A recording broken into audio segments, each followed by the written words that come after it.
All right, Life Saga TV. I had just posted a post indicating that we may not have a video today because of blackout when the power came back, and I'm like, hallelujah, let me pick it right away so that I can sleep early. Yesterday I slept late and I'm feeling some kind of headache. You know, there is reality in fatigue. You can break down so easily, and so what will you be working for? So there is politics gone wild from Washington to Nairobi to Kingston to Johannesburg. All right? Yeah, so let's get to see this. And beforehand, we may be playing some energetic music here.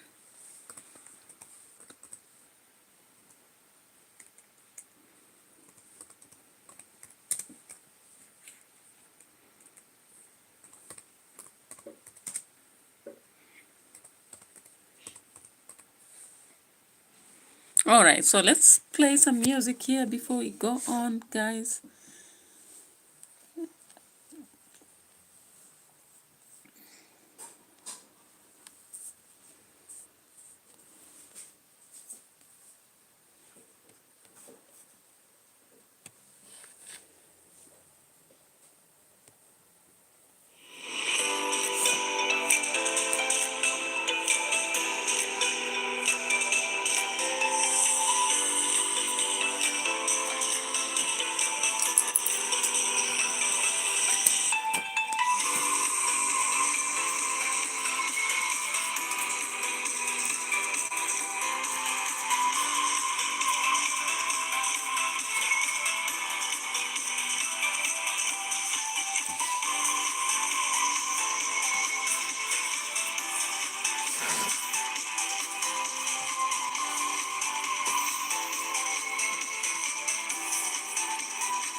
All right, welcome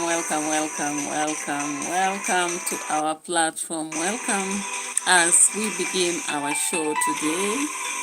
All right, as we begin our show today, welcome. And I'm so happy that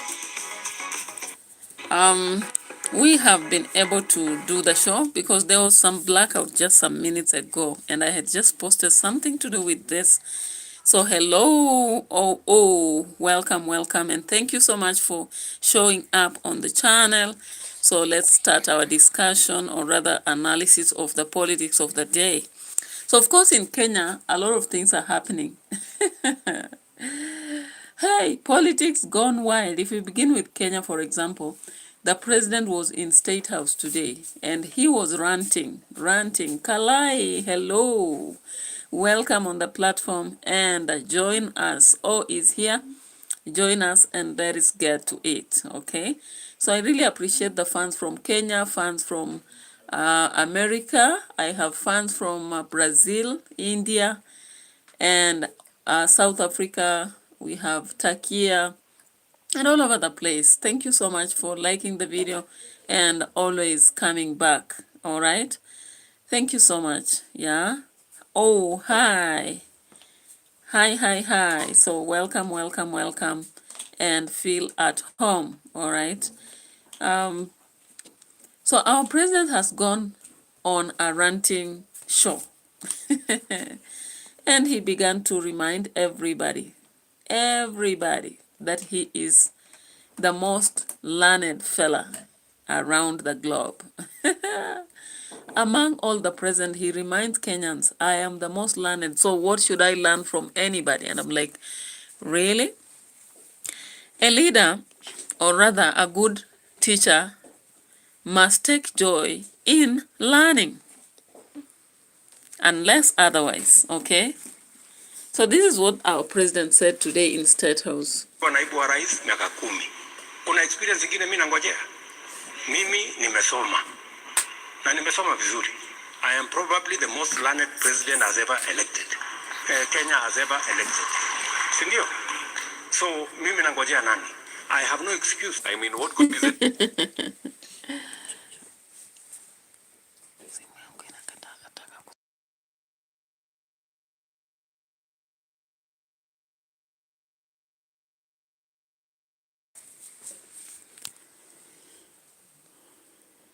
All right. So that is it. Okay. So today, of course, there was a meeting, and the president had to remind the citizens that he's the most learned man. Okay. Emeka Ashinobi. Oh my goodness. I don't know. On this platform, I'm not doing anything to do with this, what you're saying there. But then you're bringing that there. Are you trying to bring me down and think that I can't sit here and discuss politics, Emeka? Or what are you exactly doing? Because currently, I'm focusing on a political analysis. If you respect my space, you would actually not come here with such a different aspect. Anyway, thank you for watching my channel. Thank you so much for watching and like the video. So, all right. So we realized that the president has become so confused and in a disarray. No wonder he's coming up with some theories, some ideas, some ideologies. The other day it was about spyware on phones. Now it is about, people coming in State House. Now there was a meeting with the teachers and I'm like, all right, is this a political, what is this? Political saga, political, and political. Guys, sometimes we just lack the names to use. Ladies and gentlemen, getting to have the specific words to use in this. When a president begins to remind citizens, I am the most learned, what are they trying to say? So what if you have a PhD? So what if you have whatever education you have? So what if you're the most learned?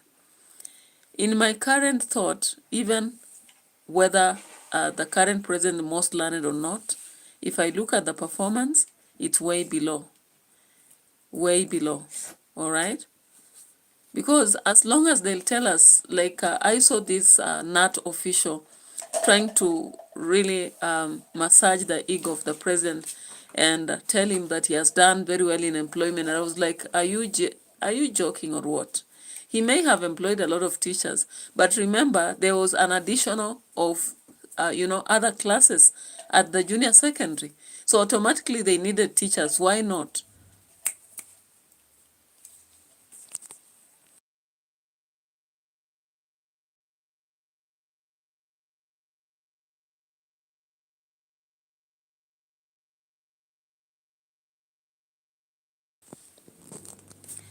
All right.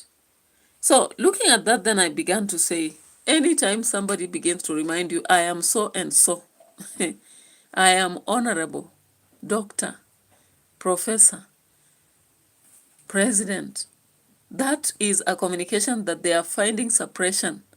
People are not respecting them, possibly because they are not standing up to that level where they are supposed to be. And that is why people are not respecting them. So they'll come up to remind people, do you know I am the president? So how do you come about to remind people that I'm the president, yet they know? How do you come about to remind the people about your education? Can your actions and your performance show it?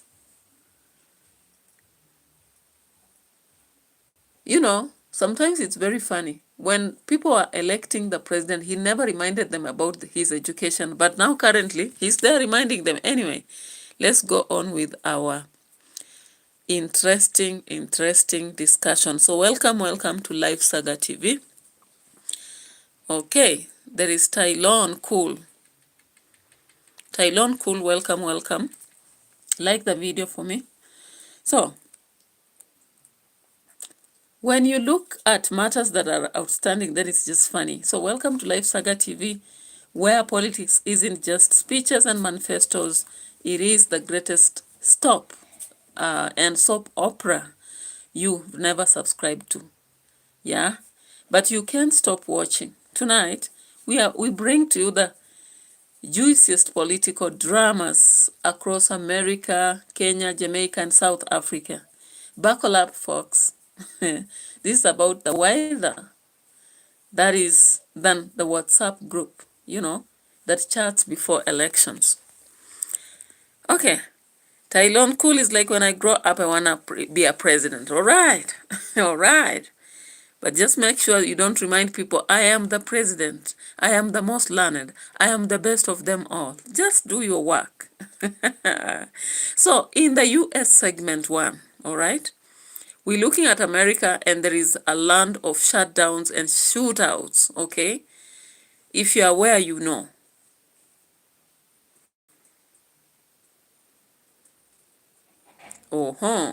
So in America, politics has turned into a full-blown Netflix thriller. We've got a government shutdown, threats, because apparently the best way to fix healthcare is by closing the government. Genius! And just when you think it's about money, bam! Political violence rears its ugly head with the shocking killing of conservative activist Charlie Kirk. America's democracy is looking more fragile than a TikTok influencer's ego after losing followers. And guess what? The politicians are still busy redrawing districts. Like it's coloring competition. Have you been in a coloring competition? Okay, we'll be showing it right away. Take this there.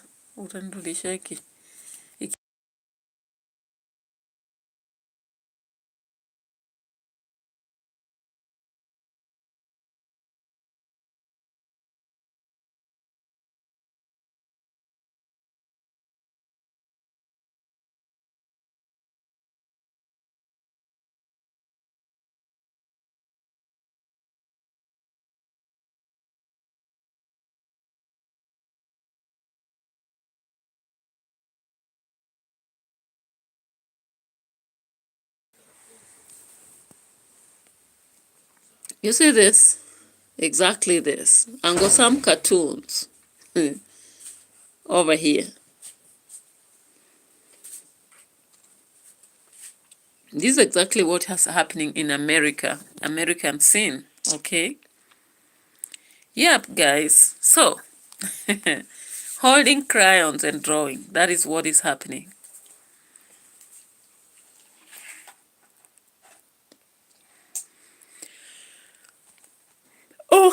Okay. So what's popping? What's popping in America? Let's say this.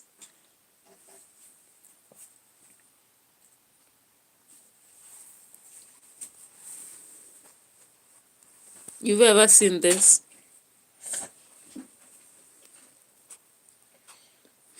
Those are actually the politics of America currently, all right? So Charlie Kirk. What killed Charlie Kirk, anyway, if I may ask? Let's check on it.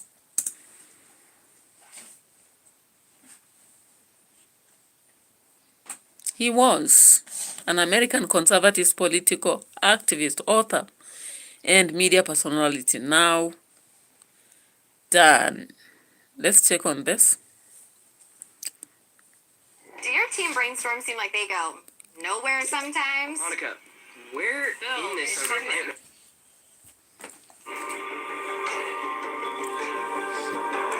A young star of the American right and close friend of President Donald Trump. Charlie Kirk was shot dead during a campus debate. In America, over the last 10 years, counting or not counting gang violence. All I hear is screaming, and I see people running, and all I'm saying is, please God, please God, please God, because I don't want to die. I don't want anybody else to die, and I think I just saw a guy die, you know? A major manhunt's launched, and in less than 36 hours, a suspect is caught. We got him.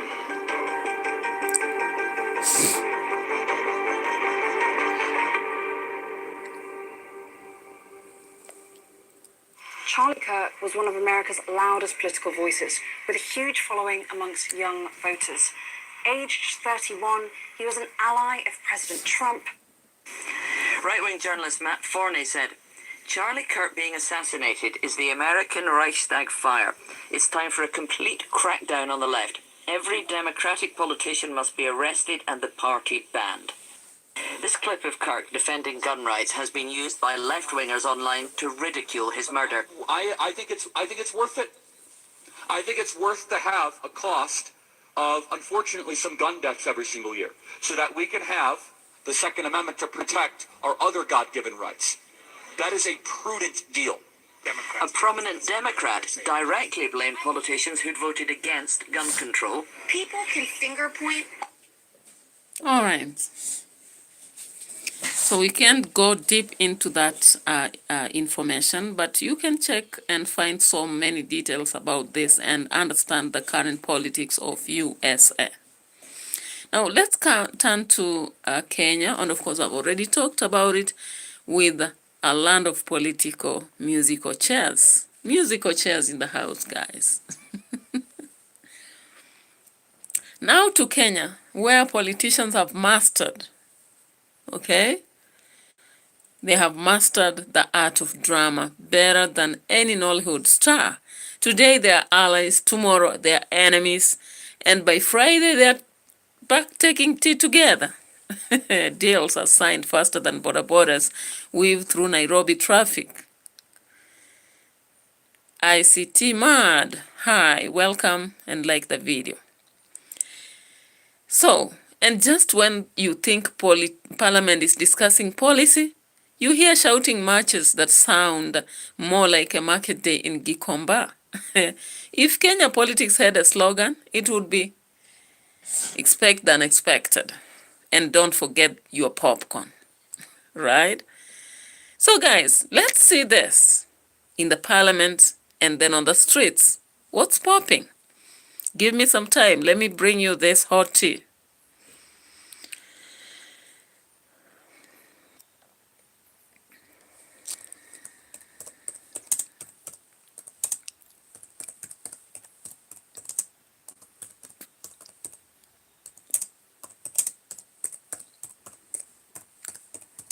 All right, something popping here. This is one of the countries, my country, you will get people, exchanging in Parliament as if, they'll never talk again. But when they come out, they're smiling at each other and they are together in whatever they have to do.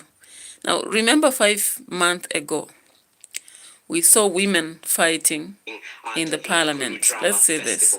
The altercation the previous day went viral. The two are nominated MP appointment after a video of two female political leaders in a violent altercation the previous day. Let's go back to the probe on the matter of lawyer Chalo Mbobu. And tonight, now remember guys, it's not only an exchange physical, but we have exchange verbal. Let's get to it. At the Nakuru.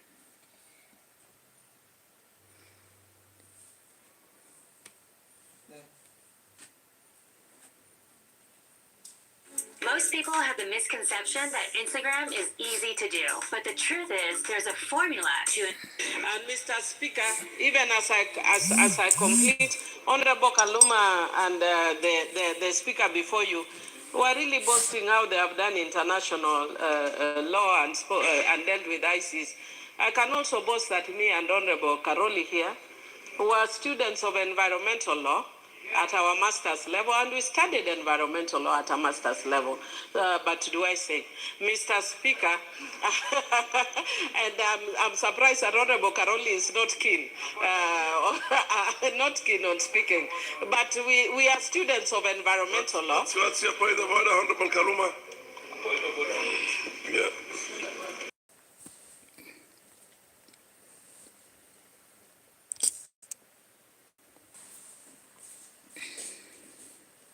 When Abu Rafruf was still the levy commandant, so Honorable Mili should confine herself to environmental issues within the sea areas. What's your point not of order? Talking, not knowing I'm a specialist in that area.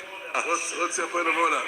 Honorable Speaker, the Honorable Member for Homa Bay is actually misleading the House. Yes. the premier mind on law of this. All right, so that is Kenya for you. Now, away from that, of course,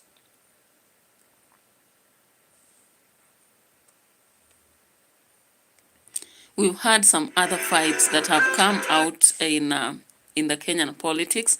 And of course, currently we've heard a lot about Sifuna, Wamchomba, Babu Owino, among others. Let's get to this. Lazima muuzie huyu mtu. Na hiyo ndio vitu ambayo tutaki. From today, this particular circle must be given a license to sell your fruit directly to the markets that are out there. Aggregation packs. Serikali ya William Ruto ilikuja ikasema kila county lazima ikuwe na aggregation packs. Sisi kama senators, kazi yetu ni kutetea serikali za county. Wanalazimishiwa miradi. Kuna governor wa Makueni alikuja akatuambia yeye nauliza kwa niaba yenu. Hakuna kingine unafanya. Unatujengea barabara ndio tuingize maiti kwetu. Unajenga nyumba 12 floors kule Funyula. Na umepiga watu risasi ya mguu haezi hata panda stairs. All right, so we kind of have, when politicians speak like that on the platform, sometimes they are trusted in Kenya. However, it turns out there are times they are playing politics, power politics, mere power politics to gain more, confidence and then get to a higher bidding in parliament. Anyway, now,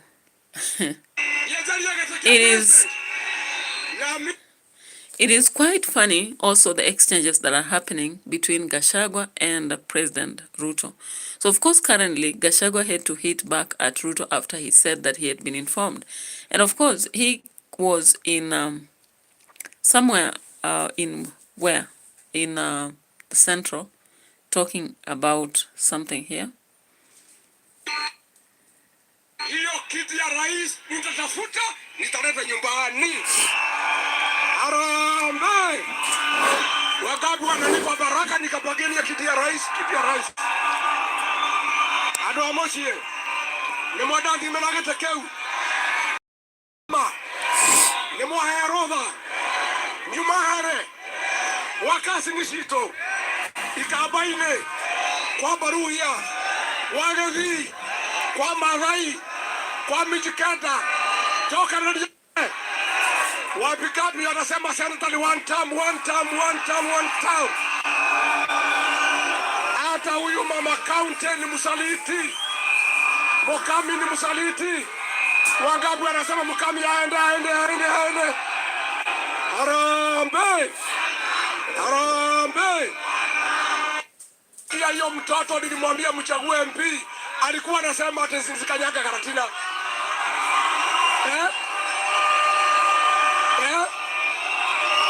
Huyu kijana ni mtoto mdogo. All right, guys. So that is the politics of Kenya. Today, somebody will be in the office, mess up, and will turn out and come out and sound so good. Again, somebody who has been in government will be messing up and will still turn out and say they have done the best. And so, it takes us to the today, a meeting between the president and the teachers. All right? Let's check on this.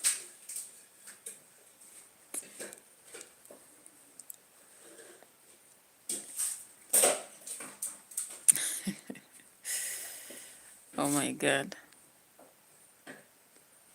Let's just check on this. I had downloaded several.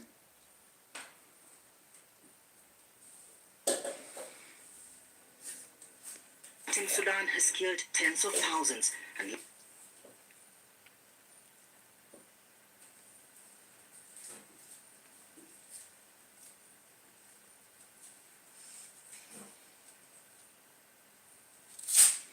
All right, let's check on this. The president meeting teachers. And I looked at that program. I was like, okay, what exactly was the president meeting the teachers for?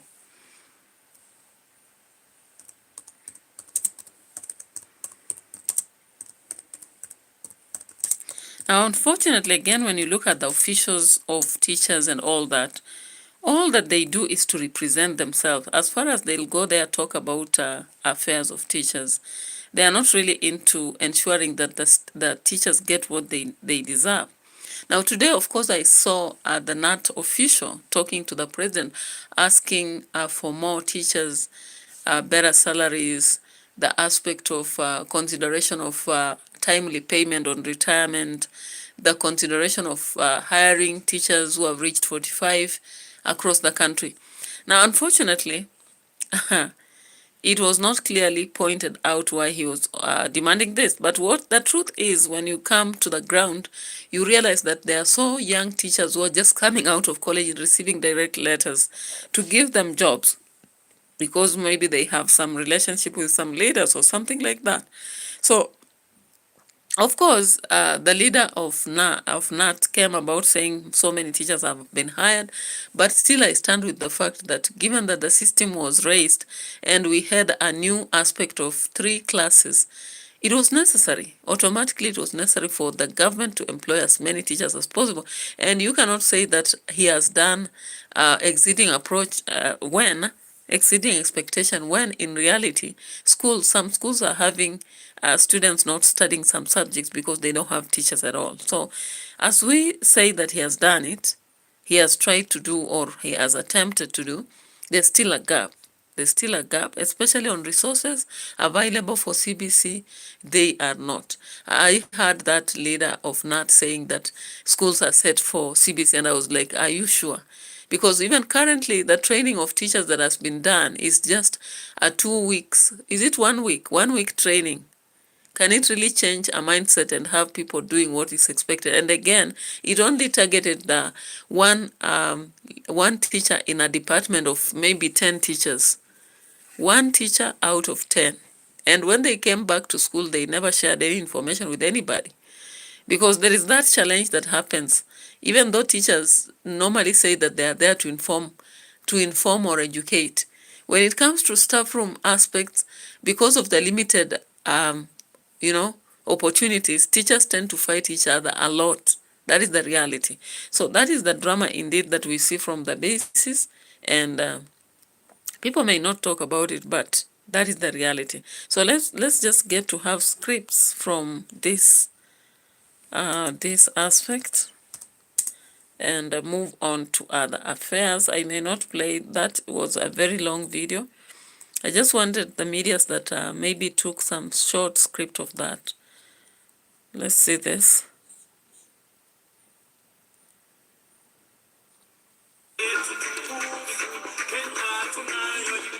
Present, unions, all leaders present, walimu mwenzangu, hamjambo? Hamjambo tena? Kwa majina, ninaitwa Mwalimu Julius Bito.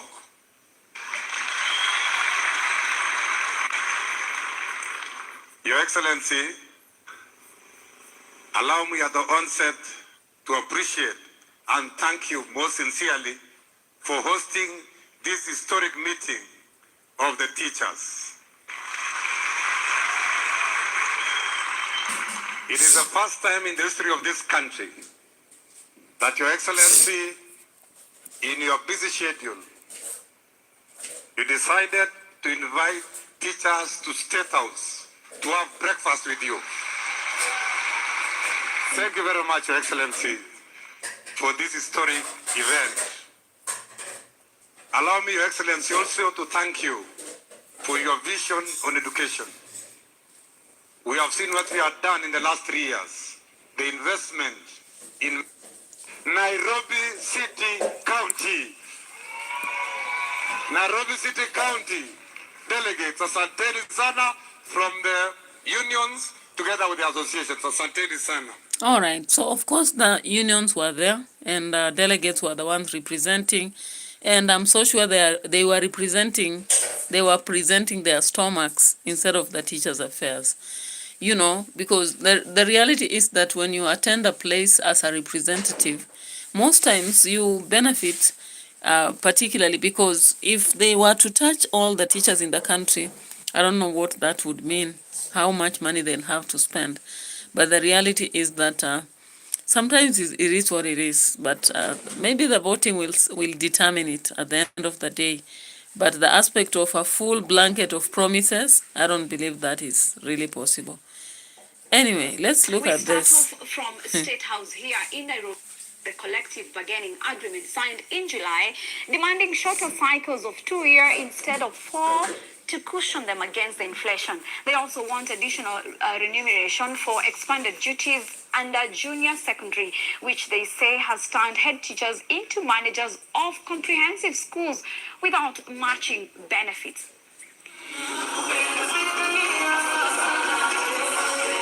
Teachers are the only people I know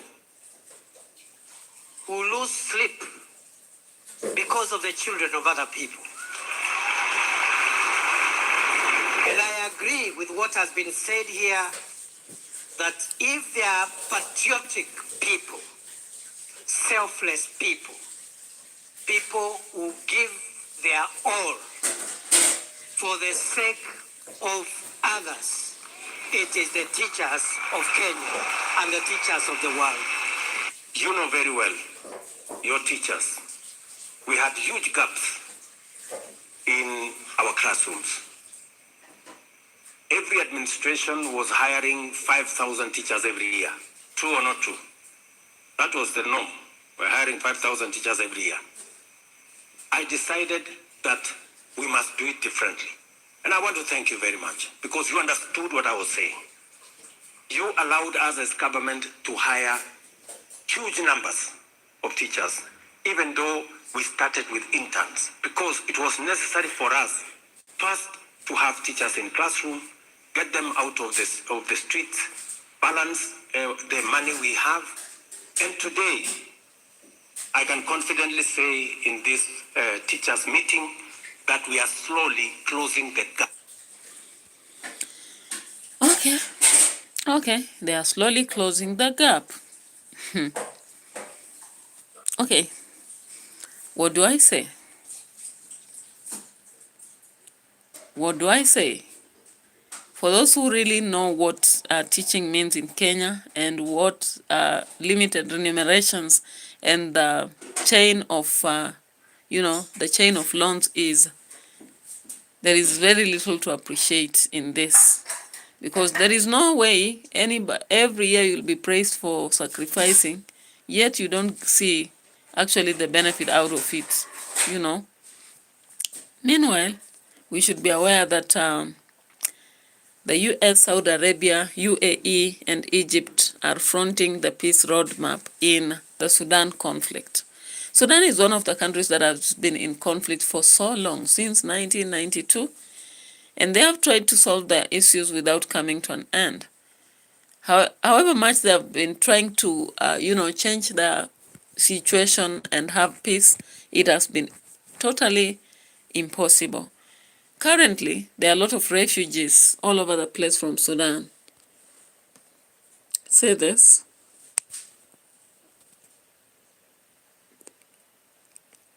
Led to the world's largest displacement crisis, according to the United Nations.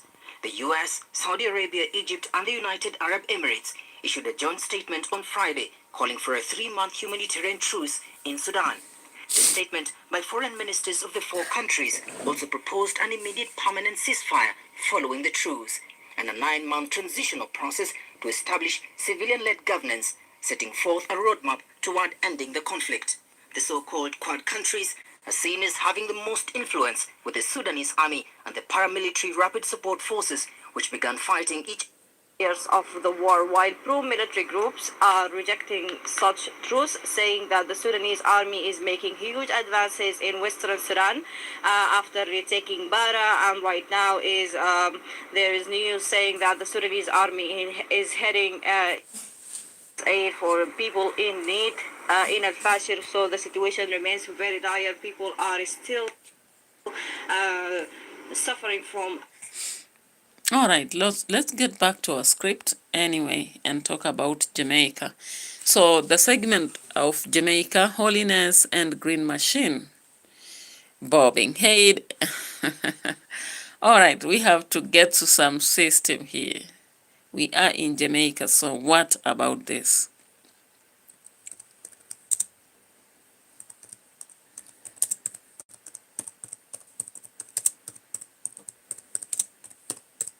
All right, let's get to this.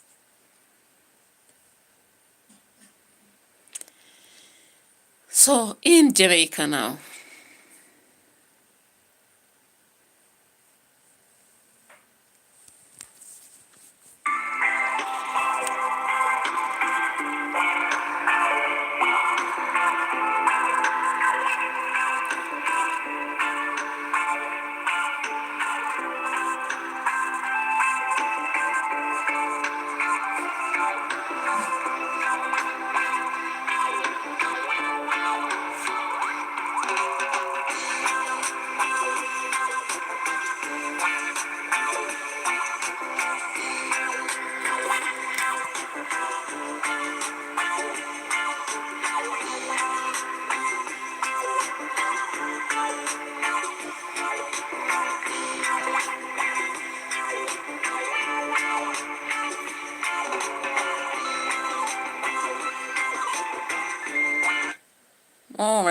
all right. So that's Jamaica for us. We are coming to Jamaica.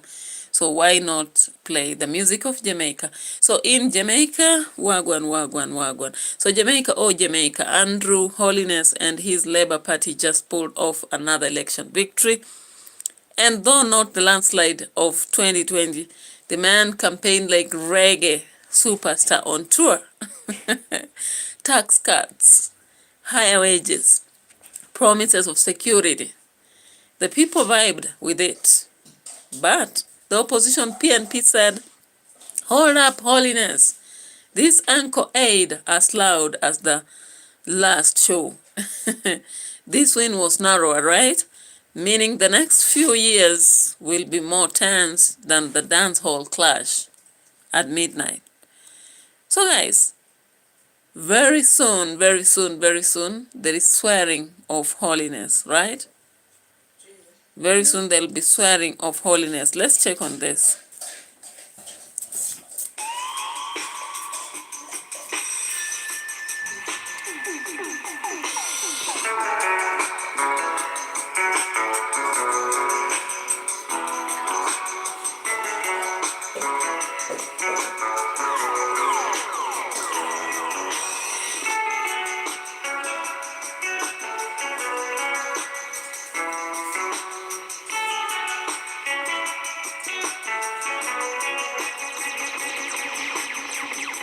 All right, the reggae music. Now guys, do you think give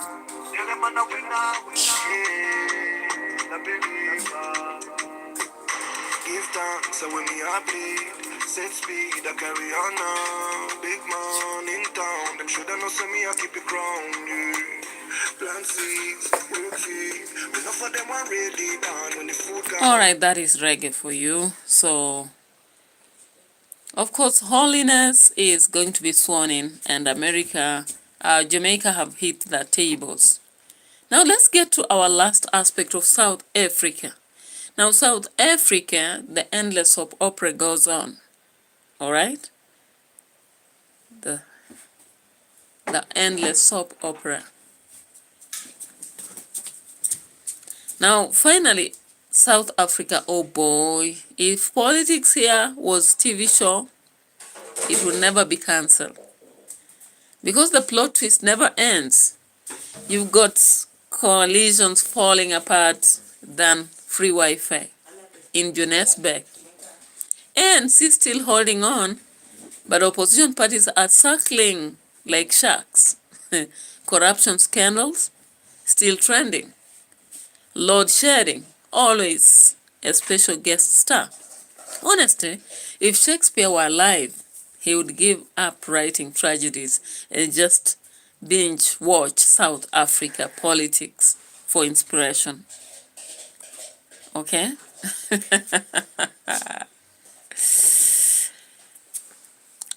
Guys, let's just look at the flags of these countries.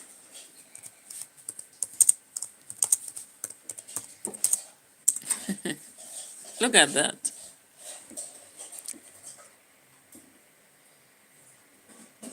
All right.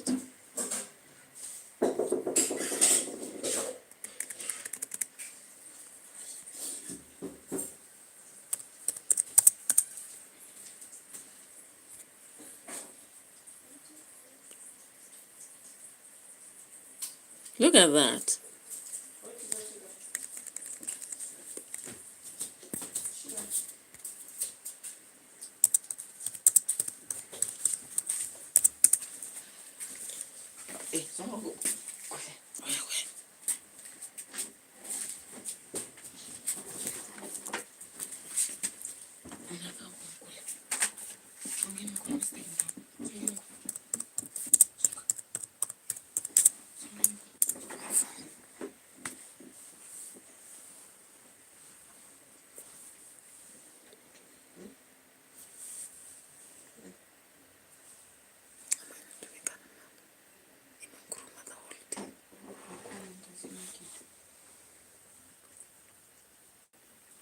All right. That's for South Africa, Sudan, Kenya, and USA for you. So I really appreciate those who came by. We've spent here almost 40 minutes.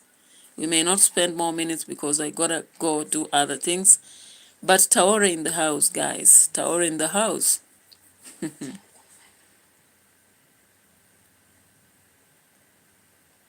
Iko kwa mpango. Now, I said that I was going to respond to the issues, and I have been listening very carefully, and I have made enough notes.